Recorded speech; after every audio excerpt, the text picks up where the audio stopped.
Eh bien salut à tous et bienvenue sur Football Garden, c'est Bilal qui vous parle aujourd'hui. On se retrouve pour une nouvelle vidéo débrief de la demi-finale de la Coupe du Monde des clubs entre Chelsea et Fluminense. C'est officiel les amis, on est plutôt là. On est en finale les amis, on est à une marche du titre, on est à une marche d'être champion du monde. On est en finale de la Coupe du Monde des clubs, soit contre le Real Madrid, soit contre le Paris Saint-Germain, et ça fait très plaisir. On commence cette vidéo évidemment par parler de l'adversaire en rapide. Voilà, un bon match de Fluminense, honnêtement j'ai bien apprécié. Ils ont vraiment posé quelques soucis à Chelsea, notamment en fin de première mi-temps, où tu sentais qu'ils avaient peut-être peut-être trouvé un petit rythme sympa et qu'ils étaient pas loin d'égaliser. T'as ce penalty gate qui arrive aussi, et tu te rends compte que Fluminense à la mi-temps, s'ils reviennent à un partout, c'est pas du tout un scandale, c'est pas du tout un scandale. Mais donc du coup voilà, bon match de Fluminense, ça m'a fait tellement plaisir, mais tellement plaisir de voir Thiago Silva contre nous. Voilà, c'est les larmes qui ont coulé hein, évidemment. Voilà, au moment où il va faire le toss là, quand il est avec Enzo Fernandez qui lui fait un câlin. Voilà, ça c'est mon football. Ça c'est mon football les amis. C'est ce football que j'aime. C'est voilà, c'est de vieux amis qui se revoient. Enfin là pour le coup c'est peut-être pas des amis mais peut-être un père avec son enfant finalement. Il y en a qu'à 40 ans, l'autre en a 23, donc forcément voilà. Mais Thiago Silva sur un terrain de foot, c'est toujours aussi fort. En plus, c'est ça qui est incroyable. Son match est vraiment bon hier soir. Donc ouais, je tourne la vidéo le lendemain matin. J'ai pas eu le temps de tourner la vidéo hier soir. Plus j'étais crevé. Donc voilà, hein, on sort ça aujourd'hui. Et je pense que ça sortira pour vous dans la soirée. Voilà, peut-être quand je rentre, parce que là je rentre du taf vers 20h, 20h30 dans ces eaux-là. Je vais essayer de vous sortir le débrief pour 21h30, 22h. Je pense qu'il sortira vers 22h. Donc voilà, j'espère que vous serez au rendez-vous, même s'il y a un petit décalage de 24 heures entre le match et le débrief. On parle de Chelsea maintenant, et on va commencer évidemment par parler du double buteur, par parler du joueur qui jouait pour la première fois en tant que titulaire avec le maillot de Chelsea, João Pedro. On a fait la vidéo il y a une semaine sur lui, et aujourd'hui il était titulaire contre Fluminense, son club formateur, et il envoie 2 pétards et marque un doublé. Franchement, João Pedro, exceptionnel. Les 2 buts sont magnifiques. Le premier demi-espace gauche après un très gros travail de Neto sur le côté.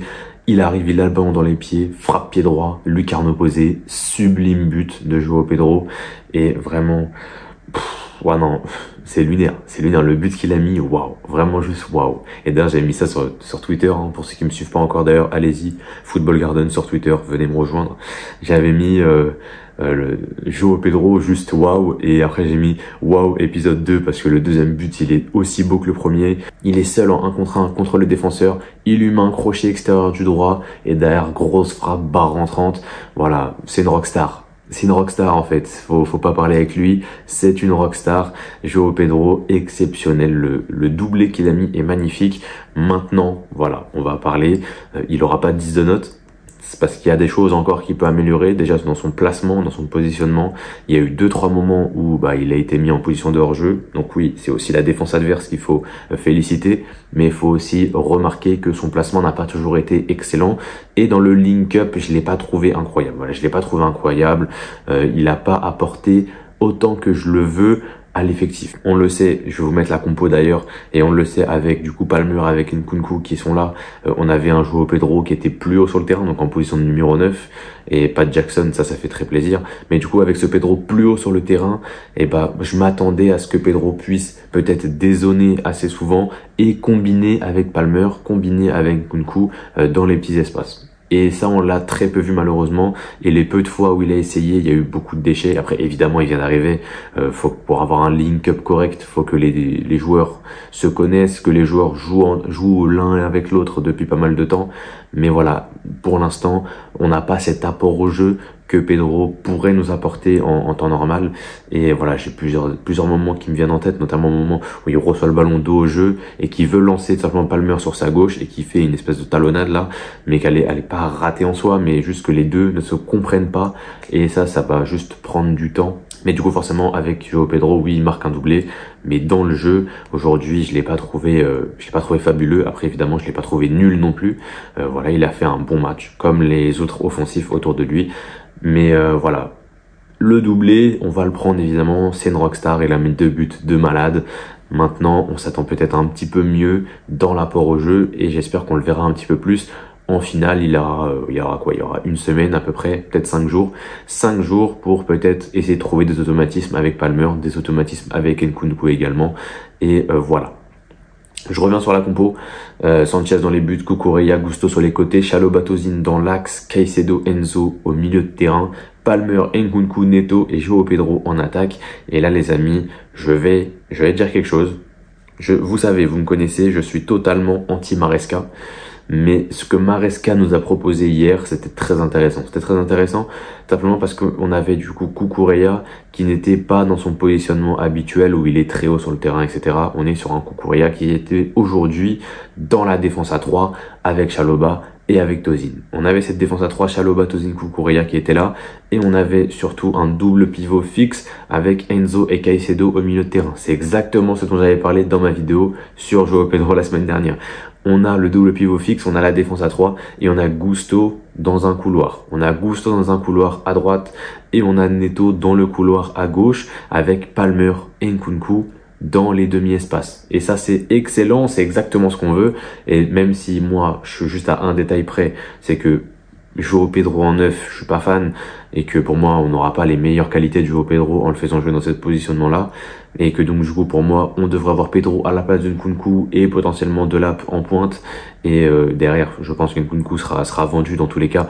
Donc, c'est ce qui va arriver pour moi. Mais là, on a une compo qui déjà ressemble beaucoup plus à quelque chose. On a déjà tous les joueurs qui sont à leur positionnement préférentiel. Et voilà, c'est ça qu'il faut se dire. C'est que oui, t'as Enzo qui est moins haut sur le terrain aujourd'hui, mais t'as Enzo qui aide beaucoup plus défensivement, qui a beaucoup plus d'avantages dans le jeu et qui est beaucoup plus intéressant dans une zone du terrain où on a besoin de quelqu'un parce que Caicedo seul n'y arrive pas et Caicedo avec Reece James, Caicedo avec Gusto, ça ne marche pas du tout. Et donc là, tu as Caicedo avec Enzo Fernandez, les deux fonctionnent très bien ensemble et le positionnement de Enzo, il est très bon et ça empêche pas Chelsea d'être dangereux offensivement. Je vous mets les stats. On finit à quasiment 2 XG dans le match. C'est honnête. Sachant que les deux frappes de Pedro, elles sont pas très bien fournies en XG. Je pense que la première, on doit être sur un 0,10. La deuxième, peut-être sur un 0,20, 0,18, peut-être un truc comme ça. Donc voilà, on a eu d'autres occasions. On va pas se mentir, on a eu un Chelsea qui offensivement a été intéressant aujourd'hui. Pedro Neto a été intenable sur son côté. Palmer un petit peu fantomatique par moment, mais qui a quand même réussi à trouver quelques passes sympas. Et Nkunku qui a couru, a défendu. Donc voilà, tout ce qu'on lui demandait de faire, il l'a fait. Son match, il est intéressant. Et il pouvait peut-être marquer à un moment. Dommage, ça passe vraiment pas loin. Mais on était vraiment pas loin d'un match vraiment total de la part de nos offensifs. Et pourtant, on avait Caicedo Enzo au milieu de terrain qui était plus bas. Donc voilà, on a quand même l'équilibre malgré tout dans ce 3-2-4-1 qui paraît très offensif au premier abord, mais au final tu te rends compte que c'est pas tant que ça. Au final c'est un 4-2-3-1 comme sous Pochettino l'année dernière, avec Gusto qui monte très haut et Palmer qui rentre dans l'axe pour laisser Gusto dédoubler. Donc voilà, là on a à peu près le même système avec forcément Gusto qui est sur l'aile droite et qui, comme par hasard, a été bien meilleur aujourd'hui que sur ces derniers matchs. Au niveau des remplaçants, on n'a pas eu un apport de dingue, on va pas se mentir. Jackson, Reece James, Madueke, c'est les trois que j'ai notés, vous verrez après. Et on a eu André Santos et Dewsbury Hall qui sont rentrés en toute fin de match. Donc voilà, on a une équipe qui tourne bien et on a des joueurs sur le banc qui vont devoir prouver, qui vont devoir passer devant ces mecs-là qui sont sur le terrain. Pour Madueke, ça me semble très compliqué parce que on a beaucoup d'ailiers et dans ce système-là où tu mets Gusto dans un couloir ou Cucurella dans un couloir selon qui tu fais jouer entre Gusto et James, t'as qu'un seul ailier. T'as qu'un seul ailier et bah la vérité c'est que t'as qu'un seul ailier sur le terrain, mais t'as Neto, t'as Gittens, t'as Estevao. Bon, Estevao, rien ne dit qu'il jouera sur un côté.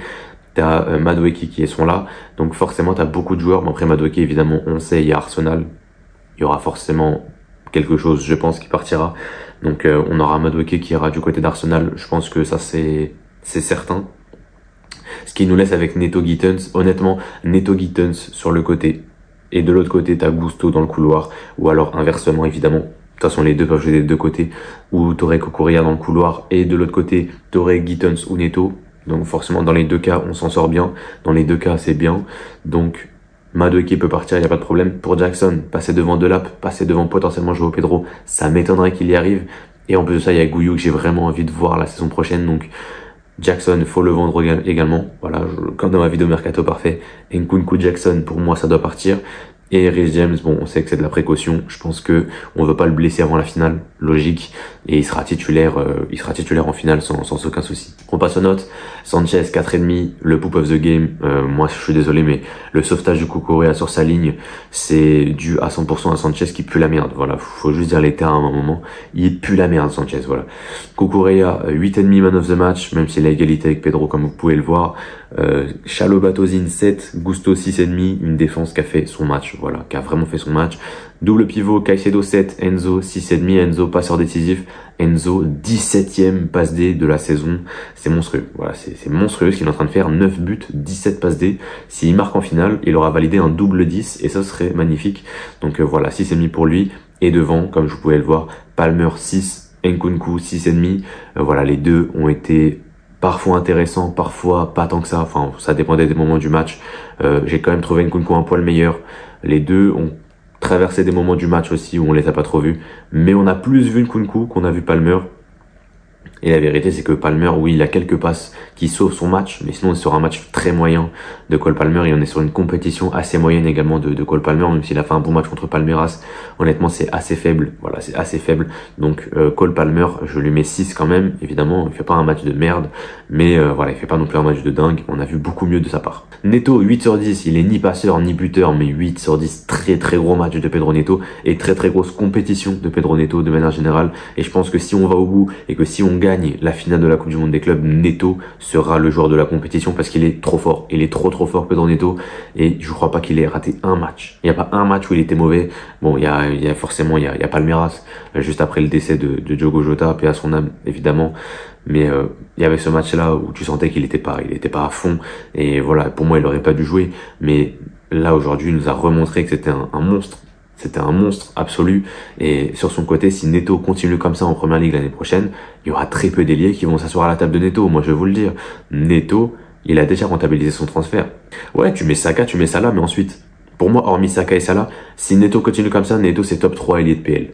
Top 3 ailier de PL l'année prochaine, avec les Mbeumo, etc., qui sont très intéressants aussi. Mais Pedro Neto, il est extraordinaire et 8 sur 10, c'est mérité pour lui. Félicitations pour son match. Et voilà, je pense que t'as rendu fier Diogo Jota, qui te regarde depuis là-haut, j'espère. Donc voilà, magnifique match de ta part. Joao Pedro 8,5, on l'a dit quand j'ai parlé de Cucurella, pas man of the match, mais doublé. Et match très intéressant, même si, encore une fois, je m'attends encore un petit peu mieux pour peut-être lui donner 9, pour lui donner 9,5, pour lui donner 10. Voilà, faut toujours être exigeant avec les joueurs qui sont très bons, c'est normal. Quand tu fais un match moyen plus ou un bon match, mais sans plus, bon bah voilà, t'as 6,5, 7, mais moi je m'attends à mieux. Bah là, Joao Pedro, c'est pareil. Là, sans ses buts, il aurait eu 6,5, donc on est sur un match Nkunku à peu près. Donc je m'attends peut-être un petit peu mieux. Voilà, hors but, tu vois, dans le jeu. Mais évidemment, il vient d'arriver, donc forcément, ça aide pas. Et sur le banc, Jackson 5,5, James 5, Madueke 5.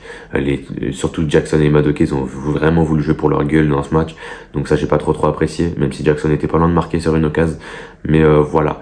Voilà qui met fin au débrief. On est en finale, les amis. Dernier match, ce sera dimanche soir contre le Real ou contre le PSG. Ça dépendra de leur match ce soir. Pacho est suspendu pour la finale, côté Paris. Et Lucas Hernandez également. Côté Real, par contre, Huysen sera là. Donc voilà, si on affronte Paris, on affrontera sûrement une équipe de Paris un petit peu plus diminuée. Si on affronte le Real, on aura leur équipe type. Donc voilà, moi personnellement, je préférerais affronter le Real, qui pour moi me semble moins rodé là tout de suite. Maintenant, le Real en finale d'une compète, on sait, c'est compliqué, c'est toujours compliqué. Donc voilà, on se retrouve bientôt les amis. D'ici là, gardez la pêche. Bonne soirée à tous, bonne journée à tous. Je sais pas quand est-ce que vous regardez cette vidéo. C'était Bilal, portez-vous bien et la paix sur vous.